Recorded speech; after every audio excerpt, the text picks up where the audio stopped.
Assalamualaikum warahmatullahi wabarakatuh. Bertemu lagi kita dalam peranan pemerintah dalam ekonomi makro, dalam hal ini sebagai lanjutan. Silakan simak videonya.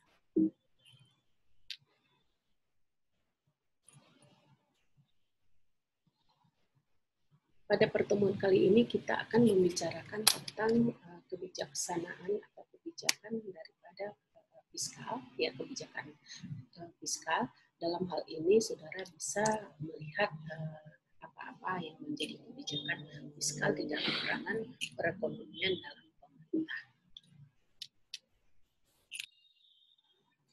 Kebijakan fiskal itu merupakan suatu kebijakan ekonomi yang dicanangkan suatu negara untuk mengelola serta mengarahkan perekonomian ke kondisi yang lebih kondusif. Jadi apabila terjadi sesuatu, maka kebijaksanaan yang dikeluarkan pemerintah di dalam menstabilkan daripada harga dan menstabilkan perekonomian itu mengarah kepada kebijakan fiskal. Cara yang ditonjolkan dari kebijakan ekonomi ini adalah dengan mengubah ataupun memperbarui pengelolaan pendapatan dan pengeluaran negara. Jadi ada beberapa cara yang dibuat oleh pemerintah untuk menstabilkan daripada pengeluaran, ya, menstabilkan daripada pengeluaran negara dan pengelolaan pendapatan. Slide berikutnya ini adalah tentang bagaimana perekonomian negara dapat pulih dari keterpurukan. Nah, biasanya ini dikeluarkan kebijakan fiskal oleh pemerintah. Ya, alasan utamanya karena kebijakan tersebut mampu memberikan beragam manfaat yang dibutuhkan negara dan masyarakat. Nah, seperti ulasan berikut. Biasanya dapat menumbuhkan kondisi ekonomi yang lebih baik. Nah, apabila perekonomian sudah tidak stabil, maka diharapkan mengadakan kebijakan fiskal, ya, untuk menumbuhkan kondisi yang lebih baik. Kemudian mengalokasikan sumber daya yang lebih efektif dan tepat sasaran. Biasanya sumber daya itu terdiri dari sumber daya alam dan sumber daya manusia, ya. Kemudian menstabilkan kondisi ekonomi negara dalam jangka pendek. Nah, dengan cara-cara yang dilaksanakan oleh suatu negara biasanya dengan kebijakan fiskal ini. Nah, pemerintah mampu melakukan pengembangan pada pembangunan jangka panjang negara dan jangka panjang juga terangkum di dalam kebijakan fiskal ini. Slide berikutnya ini lebih kepada definisi daripada kebijakan fiskal. Saya ambil dari Donpas, ya, et al., bahwa kebijakan fiskal itu kebijakan yang diambil pemerintah terkait tingkat belanja dan transfer pemerintah serta struktur perpajakan. Jadi ada 3, bahwa tingkat belanja, transfer pemerintah, dan struktur perpajakan itu dikelola dengan kebijakan yang diambil secara fiskal. Nah, menurut UNPAD, ya, kebijakan fiskal itu kebijakan pemerintah dalam mengatur perubahan pajak, belanja, serta transfer pemerintah yang bertujuan mempengaruhi kondisi perekonomian dalam makroekonomi, ya, hampir sama dengan yang disampaikan oleh Donpas. Namun, secara garis besar kebijaksanaan fiskal itu merupakan kebijakan pemerintah terkait penerimaan dan belanja negara untuk mencapai tujuan pemerintah seperti menurunkan ketimpangan dan kemiskinan serta meningkatkan pertumbuhan. Nah, sebenarnya inilah yang harus dituntaskan dengan adanya kebijakan fiskal ini. Jadi penurunan ketimpangan dan kemiskinan serta meningkatkan pertumbuhan daripada perekonomian dan pembangunan.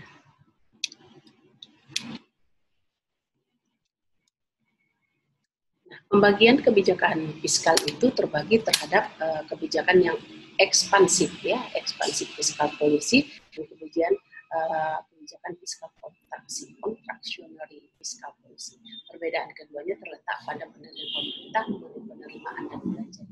Biasanya kebijakan fiskal yang kontrasioner itu lebih kepada meredam tekanan inflasi yang terjadi pada perekonomian yang mengalami overheating, ya, jadi sudah mengalami suatu keadaan yang lebih tidak stabil, ya.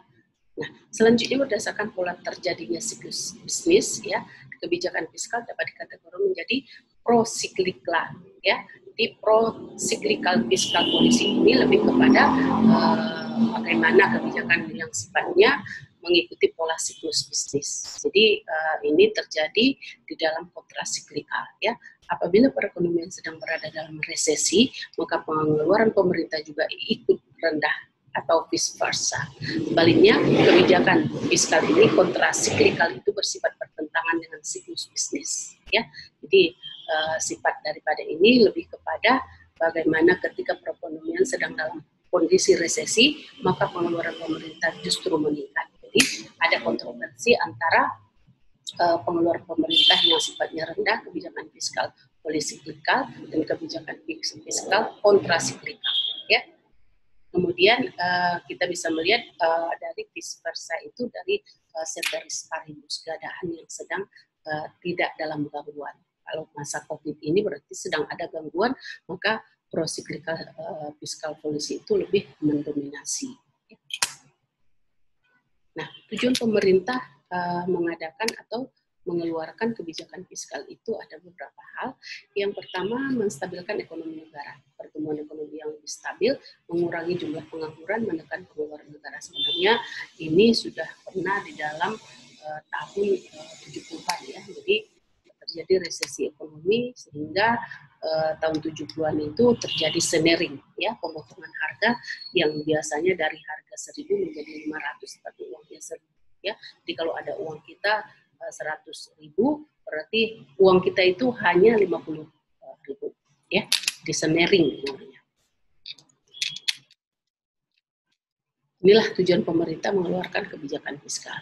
Nah, ada dua jenis penerapannya. Yang pertama ekspansif tadi, bahwa ekspansif fiskal policy akan diambil saat negara berada pada kondisi pertumbuhan perekonomian yang rendah. Jadi ketika terjadi perekonomian yang rendah, maka jenis ekspansif ini lebih kepada kebijakan fiskal yang dilaksanakan pemerintah. Pertumbuhan ekonomi yang rendah ini ditandai dengan jumlah pengangguran yang meningkat, yang tinggi, amat sangat tinggi. Jadi pada saat sekarang karena ceteris paribus ada COVID-19, kita tidak bisa melihat pengangguran yang meningkat. Karena ada sesuatu, tetapi pada saat perekonomian normal, pada saat normal, pengangguran yang ada itu meningkat, maka terjadi fiskal policy diadakan pemerintah. Jadi pertumbuhan ekonomi itu rendah, ya dilihat dari pengangguran yang meningkat. Kemudian industrinya yang lembek, artinya yang lembek itu tidak beroperasi dari tingkat output sehingga tidak ada beroperasi produsen mengeluarkan beberapa industri ya seperti produk ya. Nah, serta lemahnya daya beli. Jadi uang di pasaran juga tidak berdaya ya, tidak menginginkan lagi masyarakat konsumen untuk membeli kebutuhannya. Karena dia tidak memiliki karena pengangguran, tidak memiliki uang sama sekali. Pengangguran. Ya. Baik, kemudian ada kontraktif itu bahwa kebijakan fiskal jenis kontraktif ini dilakukan saat kondisi ekonomi pada keadaan yang memprihatinkan, lebih kepada yang memprihatinkan lagi. Ya, kalau itu rendah yang tadi, kemudian yang ini kepada yang memprihatinkan. Tandanya bahwa ekonomi terpuruk adalah tingkat inflasi. Nah, ketika terjadi tingkat inflasi, maka ya terjadilah kebijakan kontraktif ini. Jadi kalau inflasi yang tinggi ini, kurs mata uang kita rendah, ya, jadi terhadap dolar Amerika. Nah, contoh kebijakan fiskal yang pernah diterapkan pemerintah Indonesia pada tax amnesty, ya, jadi ada tax amnesty dikondisikan pada tahun-tahun 80-an dan tahun 90-an, ya, 1990-an. Jadi sudah ada tax amnesty, ya. Di tahun 2010 juga kalau nggak salah sudah ada tax amnesty. Kemudian subsidi bahan bakar ini dari zamannya Presiden Soeharto juga ada subsidi bahan bakar ini, ya. Masa SBY juga ada, ya. Nah, apalagi masa Jokowi sudah ada subsidi bahan bakar.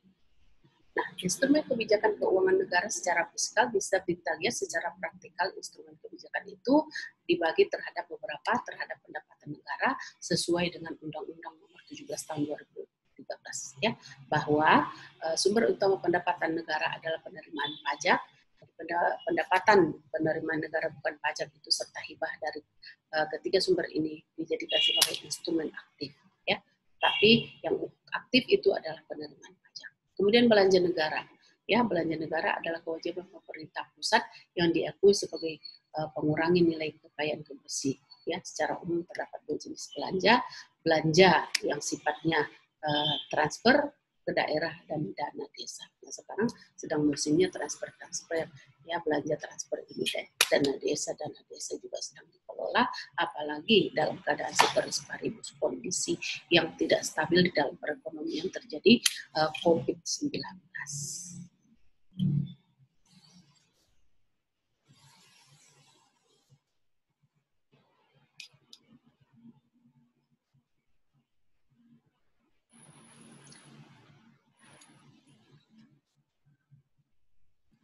Baik, selanjutnya terhadap pembiayaan, ya, pembiayaan adalah setiap penerimaan yang perlu dibayar kembali atau pengeluaran yang diterima kembali baik pada tahun anggaran. Nah, ini tertuang di dalam pembiayaan berdasarkan Undang-Undang nomor 12 ya.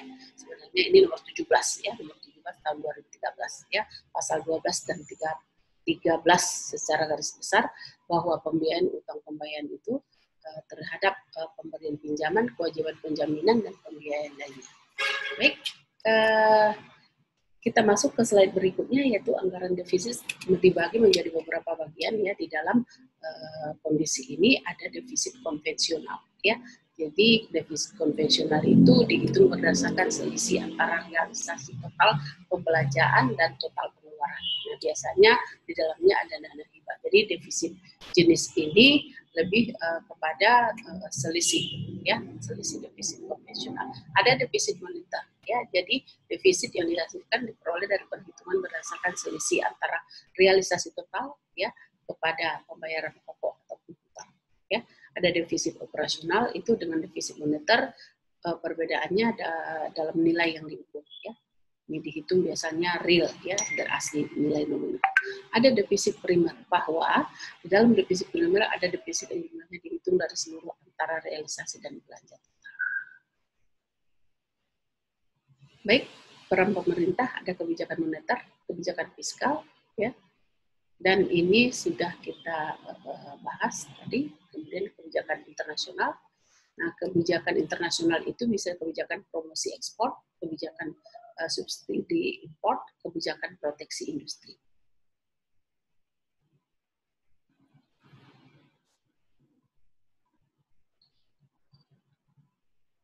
Baik, terima kasih atas perhatiannya. Kita ketemu kembali dalam slide-slide dan video berikutnya. Silakan like, tonton, dan subscribe. Terima kasih. Wassalamualaikum.